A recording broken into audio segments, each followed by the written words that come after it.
오늘은 이 마른 뼈를 살리는 하나님이라는 제목으로 말씀을 나누고자 합니다. 이 에스겔서를 나누고 있는데요, 에스겔서의 중요한 특징이 하나 있습니다. 그것은 여호와의 말씀이 내게 임하여, 이런 말씀이 아주 많이 반복된다라는 거예요. 이 말씀이 조금 변형된 말씀까지 합하면 에스겔서에 약 50번이나 여호와의 말씀이 내게 임하여 라는 말씀이 반복됩니다. 이 반복은 에스겔이 전한 말씀이 자기의 생각이나 자기의 판단에서 나온 것이 아니라 하나님을 통한 하나님께서 하신 말씀이다라는 것을 강조하기 위한 표현이기도 합니다. 그리고 동시에 이 표현은 포로로 끌려간 이스라엘 백성들에게 아주 중요한 사실을 알려주는 수단이기도 합니다. 그것은 바로 하나님께서 여전히 너와 함께하고 계신다라는 그 표현입니다. 오늘 본문에서도 하나님은 에스겔에게 임하셨습니다. 그리고 에스겔을 한 골짜기로 데려가셨습니다. 그리고 그 골짜기에서 에스겔이 본 것은 뼈가 가득한 모습이었습니다. 그런데 그 뼈들은 단순히 죽은 사람들의 뼈가 아니었습니다. 2절 말씀에 보면 그 골짜기 지면에 뼈가 심이 많고 아주 말랐더라라고 말합니다. 이 아주 말랐다라는 것은요, 아주 오래되었다라는 거예요. 죽은 지 너무 오래되었다라는 뜻입니다. 그래서 생명의 흔적도 없고 다시 살아날 가능성이 전혀 남아있지 않은 그런 상태를 보여주는 거죠. 이 마른 뼈는 인간의 힘으로는, 또 인간이 보기에 도저히 회복할 수 없는 그 절망적인 상태를 극단적으로 표현한 것이 이 마른 뼈 환상이다라고 할 수 있습니다. 당시에 이 이스라엘 형편이 그러했습니다. 이스라엘 스스로는 자신들의 형편이 이 마른 뼈와 같다라는 것을 몰랐을 수는 있지만 하나님이 보시기에 이스라엘의 모습이 이 마른 뼈와 같았다라는 겁니다. 그리고 어쩌면 지금 우리가 살아가는 이 시대의 우리의 모습도 어쩌면 이 하나님 보시기에 마른 뼈와 같은 모습일 수도 있습니다. 이스라엘 백성이 처음 포로가 되었을 때에 여러분, 거짓 선지자들은 이스라엘 백성들에게 이렇게 외쳤습니다. 곧 회복될 것이다. 하나님께서 2년 안에 바벨론의 멍에를 꺾으시고 다시 돌아가게 할 것이다 라는 메시지를 많은 선지자들이 그 백성들에게 선포하였습니다. 비록 자신들이 지금 끌려왔지만 그때까지만 해도 예루살렘의 성전은 아직 무너지지 않았기에 그들은 다시 돌아가서 이전의 삶을 회복할 수 있을 거다라는 희망을 품었죠. 그리고 이 희망은 어디서부터 나왔냐면 많은 선지자들로부터 이렇게 나오게 되었습니다. 여러분, 선지자들의 이런 말은 사실 정말 듣기 좋고 때로는 우리가 원하는, 우리가 듣고 싶은 말이기도 합니다. 곧 회복될 거고 빨리 회복될 거야 라는 이런 말은 우리가 듣고 싶어하는 말이죠. 그런데 그 결과는 무엇이었습니까? 그 말은 거짓이었습니다. 그 말이 거짓인 이유는 바로 하나님의 말씀에 의해 선포된 것이 아니기 때문이에요. 하나님의 이름으로 하나님의 선지자다라고 하는 사람들이 선포하였지만 그것은 하나님이 하신 말씀이 아니라 그 선지자들이 자기의 판단대로, 자기의 생각대로 하나님의 이름을 이용하여 선포한 거짓 말씀에 불과했던 것입니다. 결국 그 결과는 어떻습니까? 예루살렘 성전은 무너져 버렸습니다. 성전이 불타 없어져 버렸습니다. 이제 돌아갈 성전이 없습니다. 이스라엘이 붙들고 있었던 마지막 희망이 무엇이었습니까? 아직 성전은 남아있기에 자신들은 돌아갈 수 있다라는 희망이었으나 하나님은 그 성전마저도 모두 불태워 없애버리셨죠. 이 말은 이스라엘이 붙들고 있던 그 소망의 빛이 꺼져버린 것과 마찬가지였습니다. 여러분, 이스라엘 백성들에게 성전은 아주 중요했습니다. 왜 이들에게 성전은 중요했냐면 성전은 하나님이 임재하신다라는 상징이었기 때문이에요. 하나님이 그곳에서 예배할 때에 하나님은 그곳에서 이스라엘 백성들을 만나고 그곳에 임재하시겠다라고 스스로 말씀하신 곳이 성전이었기 때문에 이스라엘 백성들에게 성전은 아주 중요했습니다. 그런데 이 성전이 없어졌다라는 말은 무엇이냐면 더 이상 하나님을 만날 수 있는 길이 없다라는 거예요. 하나님의 임재를 경험할 수 있는 방법이 자신들에게 없다라는 것입니다. 그렇기에 이들은 이제 낙심하고 절망할 수밖에 없었죠. 그런데 이런 이스라엘의 이 절망적인 상황 가운데 이상한 일이 벌어집니다. 그것은 포로로 끌려온 이곳, 바벨론 그곳, 낯선 곳에 그곳에서 여전히 하나님의 말씀이 들려오고 있다라는 것입니다. 하나님께서는 이스라엘 백성이 포로로 끌려간 그 낯선 지방에까지 친히 찾아오셨습니다.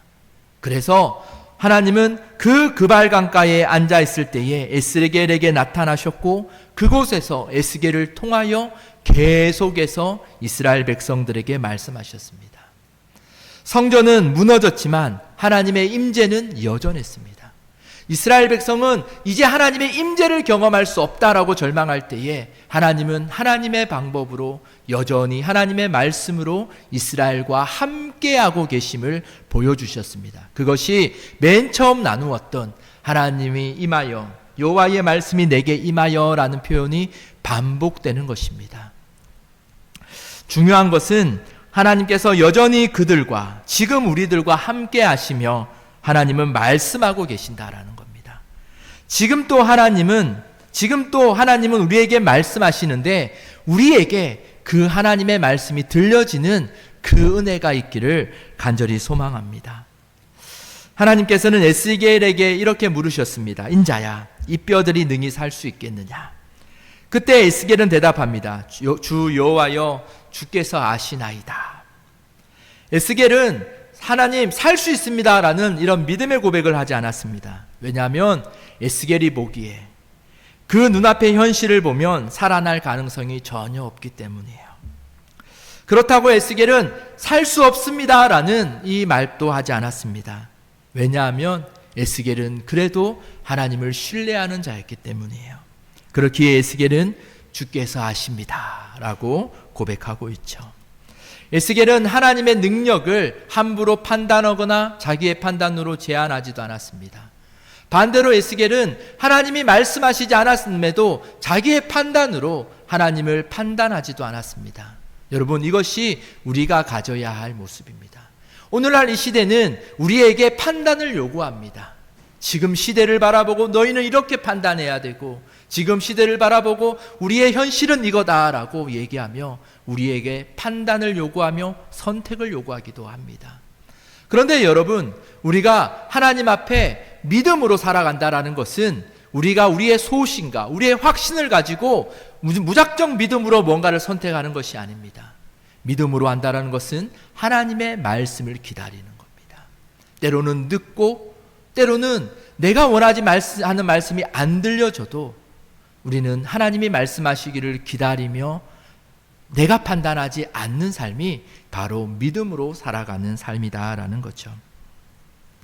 그러자 하나님께서는 이렇게 말씀하셨습니다. 4절에 보면 너는 이 모든 뼈에게 대언하여 이르기를 너희 마른 뼈들아 여호와의 말씀을 들을지어다 라고 말해요. 여기서 대언하다에 사용된 히브리어는요, 그 히브리어의 기본형은 나바입니다. 이 나바의 명령으로는 히나베라고 하는데 이는 단순히 미래의 일을 얘기하는 것이 아니에요. 선지자라는 말이요, 이 나바라는 단어에서 나와서 나비라는 단어가 선지자라는 단어거든요. 예언자라는 단어가 바로 이 나바에서 나온 거거든요. 그렇게 이 나바는 예언하다라는 의미도 있는데요, 이는 단순한 미래의 일을 말한다라는 것이 아니에요. 여러분, 우리가 은사적인 것도 예언들을 많이 이야기하지 않습니까? 여러분, 예언은 미래의 것을 맞추는 것이 아닙니다. 미래의 것들을 듣는 것이 예언이 아닙니다. 진정한 예언의 의미는, 대언의 의미는요, 하나님께 받은 말씀을 하나님의 주신 권위로 선포하는 것이 바로 진정한 예언이고 대언이다라는 거예요. 에스겔은 자기의 생각을 말하지 않았습니다. 이 뼈들을 향해 긍정적인 생각을 가져야 된다라고 격려하지도 않았습니다. 이스라엘 백성들에게 우리가 노력하면 살아날 수 있다라고 이런 긍정의 메시지를 하지도 않았습니다. 자기가 어떻게 노력해서 이스라엘 백성들을 잘 이끌어갈까, 그런 자기의 노력도 없었습니다. 그는 오직 하나님께서 주신 말씀을 그대로 선포하는 자였다라는 겁니다. 대언의 능력, 예언의 능력은 선지자의 말솜씨나 그 선지자의 강한 확신에서 나오는 것이 아닙니다. 선포되는 말씀이 하나님의 말씀이기에 그 말씀이 능력이 있는 것입니다. 그러므로 이 마른 뼈와 같은 이스라엘에게 가장 먼저 필요했던 것은요, 그들의 처지를 불쌍히 여겨서 위로하는 말씀이 아니었습니다. 그들에게 가장 필요한 것은 하나님의 말씀이었습니다. 어떤 것도 평가받지 않고 그들에게 순전하게 들려지는 하나님의 말씀이 지금 이스라엘 백성들에게 필요했던 것이죠. 너희 마른 뼈들아 여호와의 말씀을 들을지어다. 오늘 이 말씀이 이스라엘 백성과 오늘 또 우리에게도 아주 중요한 말씀입니다.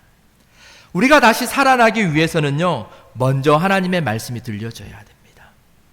교회가 살아나기 위해서도 하나님의 말씀이 들려야 되고, 여러분들의 삶이 하나님 앞에 회복되기 위해서도 가장 먼저 하나님의 말씀이 우리 가운데 들려져야 한다라는 거예요. 왜 제가 들려져야 한다라고 말씀하는지 아십니까? 하나님은 항상 우리에게 말씀하고 계시기 때문이에요. 하나님은 항상 우리에게 말씀하고 계시지만 우리가 듣지 못하기에 우리는 하나님이 침묵하시는 것처럼 느껴지기 때문이에요. 그렇기에 저는 오늘 이 말씀을 준비하며 우리 모든 성도들에게 하나님의 말씀이 하나님의 방법대로 올바르게 들려지는 은혜가 여러분들의 있기를 간절히 바라는 마음으로 말씀을 준비했습니다. 에스겔이 하나님의 명령을 따라 대언하자 놀라운 일이 벌어졌습니다. 7절의 말씀을 보면 이에 내가 명령을 따라 대언하니 대언할 때에 소리가 나며 움직이며 이 뼈 저 뼈가 들어맞아 서로 연결되었더라 라고 말해요. 너무 말라버려서 도저히 가능성이 없던 뼈들이 연결되기 시작합니다. 회복이 시작되기 시작합니다. 뼈들이 서로 연결되고 그 위에 힘줄이 생기며 살이 오르고 가죽이 덮였습니다. 그러나 아직 그 속에는 생기는 없었습니다. 몸의 모양은 갖추었지만 살아있지는 않았습니다. 왜? 아직 생기가 그 속에 들어가지 않았기 때문이죠. 그래서 하나님은 에스겔에게 다시 명령하셨습니다. 생기를 향하여 대언하라. 여기서 생기는요, 루아흐라는 단어예요. 루아흐는 숨, 호흡, 바람, 영, 이것을 의미합니다. 루아흐는 하나님이 우리를 창조하시고 그 숨을 부었던 그 단어이기도 하고, 또한 우리가 성령님을 표현할 때 이 루아흐라는 단어를 사용하기도 합니다. 에스겔이 하나님의 명령대로 대언하자 생기가 그들에게 들어갔습니다. 그러자 어떤 일이 벌어졌습니까? 정말로 그 마른 뼈들이 모양만 회복된 것이 아니라 그가 정말 생명을 가지고 살아나는 온전한 회복이 일어났습니다. 하나님의 말씀과 하나님의 영이 역사하자 죽은 자들이 살아난 것입니다. 하나님의 말씀은 뼈들을 불러 모았고 하나님의 영은 그들에게 생명을 주었습니다. 오늘날 우리도 마찬가지입니다. 우리의 외적인 신앙은 모양만 살아있다고 해서 그것이 살아있는 것이 아닙니다.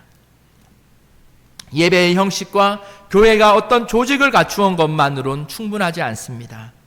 하나님의 말씀이 들려야 되고 그 교회는 성령께서 우리 안에 생명을 불어넣어 주셔야지만 진정으로 살아있는 교회와 성도들이 될 수 있는 거죠. 우리가 흔히 교회가 살아있는 공동체다라고 말하는데요, 그것은 단지 우리끼리 잘하는 공동체를 얘기하는 게 아니에요. 살아있는, 교회는 살아있는 공동체다라고 하는 것은 바로 이 의미입니다. 진정한 교회는 외형으로 이루어지는 것이 아니라 진정한 교회는 하나님의 올바른 말씀이 선포되어야 되고 성령이 그 안에서 역사함으로 인하여 그곳이 살아있는 곳이 된다라는 거예요. 또한 교회는요, 살아있는 성도들이 모인 곳이기도 합니다. 우리의 삶에, 여러분들의 각자의 삶에 하나님의 말씀이 들려지고 또 성령이 여러분과 함께 하시며 교통할 때에 여러분들은 살아있는 자들이 되고 살아있는 여러분들이 모여 우리가 함께 예배하는 것이 교회의 진정한 본질이다라는 거죠. 그렇기에 교회는 언제나 하나님의 말씀이 선포되고 성령의 역사가 함께 구해지는 곳이 되어야 합니다. 이어서 10절 말씀은 이렇게 말합니다. 생기가 그들에게 들어가매 그들이 곧 살아나서 일어나 서는데 극히 큰 군대더라. 여러분, 하나님께서는 그들을 큰 군대라라고 부르셨어요. 이제 말라있던 뼈들이 이제 살아났는데 그들 보고 큰 군대다라고 말씀하세요. 이 말은, 이 큰 군대다라는 말은요, 여기서만 쓰이지 않았습니다. 출애굽기를 보면요, 하나님이 애굽에서 종으로 살아가던 백성들을 하나님의 큰 권능과 능력으로 애굽에서 불러내셨습니다. 그리고 나서 그 종이었던 하나님의 백성, 이스라엘 백성들을 뭐라고 말씀하셨냐면 여호와의 군대다라고 그렇게 말씀하셨습니다.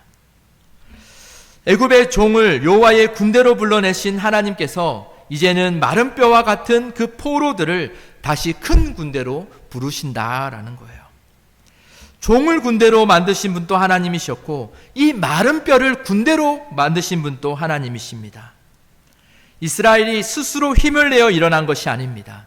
하나님의 말씀과 그 영이 그들을 살리고 일으켰습니다. 사실 출애굽할 당시 이스라엘도, 지금 에스겔의 환상에서 보여지는 이 이스라엘도 전혀 군대 같지 않습니다. 그들은 종이고 포로일 뿐입니다. 너무나 약한 모습입니다. 그들은 싸울 힘이 없습니다. 그러나 하나님은 그들을 군대다라고 말씀하시죠. 오늘 저와 여러분도요, 여러분들은 인정할지 않을지는 몰라도 하나님의 군대로 부름받은 자예요. 왠지 아십니까? 이 교회라는 자체가 하나님의 군대적인 용어이기 때문에요. 교회라는 자체가요, 부르심을 받은 자들이에요. 전쟁에 나가기 위하여 특별히 선별된 사람들을 에클레시아, 교회라라는 용어가 그 의미거든요. 여러분들은 이 땅에서, 이 세상 가운데서 오늘 2026년 이 시대에 하나님께서 하나님의 군대로 불러일으키신 자들이다라는 거예요. 하나님은 너무나 작고 약하고 보잘것없는 우리를 군대다라고 그렇게 말씀해 주셨습니다. 이는 너희가 군대처럼 강해져라 라는 말씀이 아니에요. 이는 너희가 군대처럼 강해질 거야 라는 말씀도 아닙니다. 하나님은 우리는 하나님의 정말 군대일 뿐이죠. 우리가 살아가는 환경과 삶 가운데 보내심을 받은 군대입니다. 여러분들의 삶 가운데 하나님의 군대다라는 자부심을 가지고 그 정체성을 가지고 여러분들의 삶의 자리에서 충성하는 저와 여러분들 되기를 축복합니다. 여러분들을 통하여 하나님의 말씀이 오늘날 이 시대에도 담대히 선포되어지기를 원합니다. 그러기 위해서 우리는 가장 먼저 해야 될 것이 있습니다. 그것은 바로 하나님의 말씀이 우리에게 들려지는 것입니다. 대언과 예언과 선포는 철저히 하나님의 말씀을 듣는 데에서 시작되어야 합니다.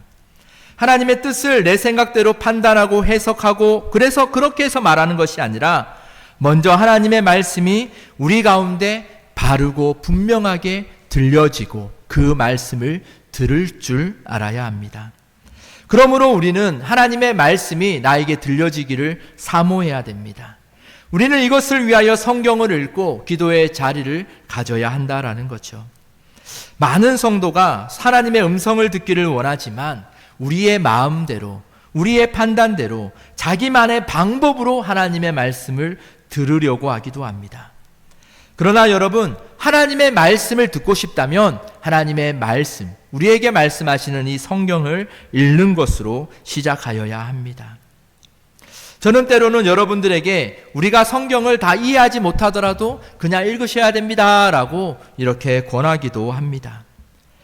여러분, 우리가 성경을 읽을 때에 제가 이렇게 성경을 읽어야 됩니다 라고 말하는 이유는 바로 성경을 읽을 때에 우리에게 필요한 것은 여러 가지 지식이 아닙니다.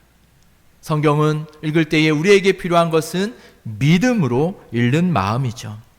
믿음으로 읽는다라는 것은요, 어떤 마음이냐면 지금 이 말씀이 단순한 지식이 아니라 지금 나에게 하고 계시는 말씀이다라는 것을 인정하는 거예요. 그렇게 우리가 말씀을 읽을 때 지금 이 말씀이 나에게 무엇을 말씀하시는가, 그 말씀을 듣고자 사모하는 마음으로 하나님 앞에 말씀을 읽는 자리로 나아가야 한다라는 것을 의미합니다. 이것이 바로 믿음으로 읽는 겁니다. 여러분, 매일매일 하나님의 말씀을 읽으십시오.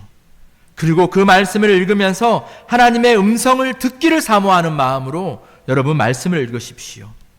기도의 자리도 마찬가지입니다. 우리는 기도를 무엇인가를 강구하는 차원으로 많이 이해를 하는데, 기도는 물론 강구하는 의미도 있지만 하나님의 말씀을 듣는 자리입니다. 말씀과 기도는 하나님께서 우리에게 자신의 음성을 들려주시기 위하여 우리에게 베푸신 하나님의 은혜의 방편입니다. 여러분, 그리고 우리가 이 하나님이 정해주신 이 기도와 말씀이라는 이 방편으로 하나님의 음성을 들으며 듣기를 원하는 마음으로 나아갈 때 우리의 삶에 하나님과의 친밀감이 이루어지고, 그 친밀한 하나님의 관계는 우리의 삶 가운데서도 하나님의 뜻을 알아주고 그 말씀이 들려지는 그 친밀함을 이루어 간다라는 거죠.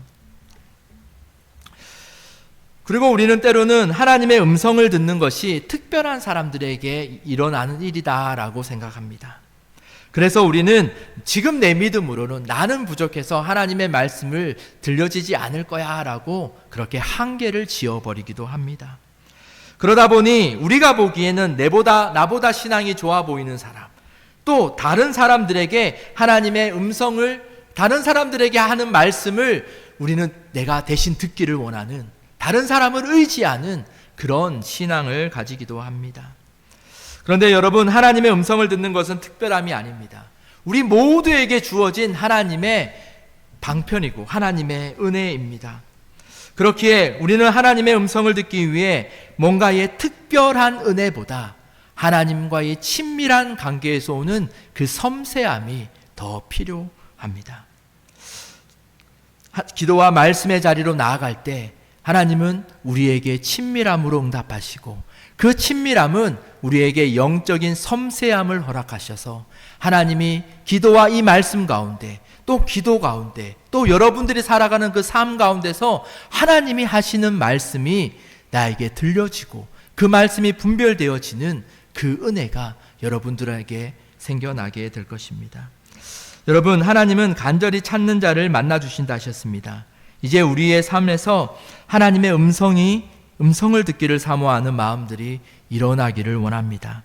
사실 대언하는 것보다 더 중요한 것은 들려지는 것입니다. 하나님의 말씀이 들려지면 그 들려지는 것 자체만으로 저와 여러분들의 삶이 온전히 회복될 것입니다. 하나님이 주시는 큰 기쁨이, 하나님의 말씀이 나에게 들려지는 그 순간에 큰 기쁨과 그 큰 확신과 그 믿음의 은혜가 여러분들에게 경험되어질 것입니다. 여러분, 하나님은 특별할 때에 무슨 가끔씩 우리에게 말씀하시지 않으십니다. 하나님은 지금도 항상 어느 순간에도 우리에게 말씀하십니다. 그러나 우리가 듣지 못할 때가 많죠. 그 이유는 하나님이 말씀하시지 않기 때문이 아니라 우리가 하나님의 말씀을 들으려고 하지 않기 때문에 하나님의 말씀이 들려지지 않는 것입니다. 그렇기에 오늘 우리의 마음을 바꾸시길 원합니다. 하나님, 나의 믿음이 크고 작음의 문제가 아니라 하나님, 내가 나의 삶 가운데서 하나님의 말씀을 접하는 가운데서, 내가 기도하는 그 가운데서 하나님의 말씀이 나에게 들려지게 하여 달라고, 그 말씀을 간절히 듣기를 원하는 그 간절한 마음으로 오늘 매 순간순간을 살아가는 저와 여러분들이 되기를 축복합니다. 그렇게 하나님의 음성이 들려질 때 그 들려짐을 통하여 우리는 대언하게 될 것이고요. 그 여러분들을 통해 대언되어지는 그 하나님의 말씀을 통하여 하나님이 회복하시고자 하는 곳에 하나님의 회복이 온전하게 이루어지는 그 은혜를 우리가 보게 될 것입니다. 그렇게 하나님의 음성을 들으며 하나님의 영광을 보는 저와 여러분들 되기를 축복합니다.